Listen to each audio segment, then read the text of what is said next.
Hey fellow tennis nerds, I hope all is well. Here is a so-called mixed bag French Open edition. In the mixed bag segment, if this is new to you, we look at pro player gear switches like rackets, strings, shoes and apparel. If you have spotted some interesting sponsor changes for the pros, don't hesitate to reach out to Instagram, Tennis Nerd Insta, or using the contact form on tennisnerd.net. For the French Open edition, we are a few rounds in at this point.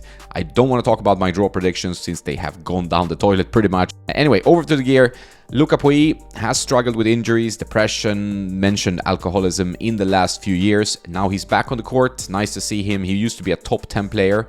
He's now back with his Prince Textreme Tour 100p. He was with Babolat for a while, a pure drive, which was a weird move, in my opinion, considering his ongoing struggles with the tennis elbow. He won his first match. At the time of talking, though, he will play Cameron Norrie, which looks like a tough opponent. There is a short video about Pouille's struggles on the Tennis Channel's YouTube channel. I will link that below so you can check it out.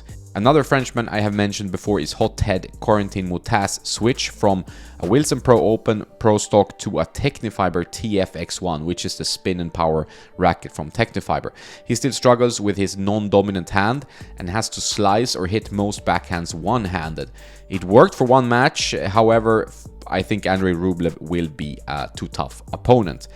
Another Tecnifibre switch I've talked about before but is now official is Alexander Bublik's move from Yonex to Tecnifibre. He is using or endorsing a T-Fight, which on paper should offer him more control than his DR ESO 98, but it's difficult obviously to say exactly what his specs are, what the model is at this point in time.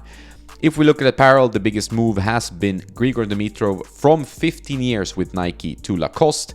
The stylish French brand should suit him, the elegant Bulgarian. In other apparel changes, we have Elena Rybakina, who is now in full Yonex gear. This is something Yonex tends to push for. They want a full sponsorship, not different shoes or one racket here and one clothing line there. They want full Yonex, for example, with Casper Ruud, so that makes sense.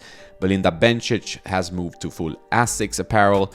One thing to note, which my buddy Dennis alerted me to, is that Iga Swiatek is sponsored by On. I've talked about that before in a previous video, but she's still playing in her Asics Gel Resolution shoes. I would think that she would move to On, but it's just apparel for now.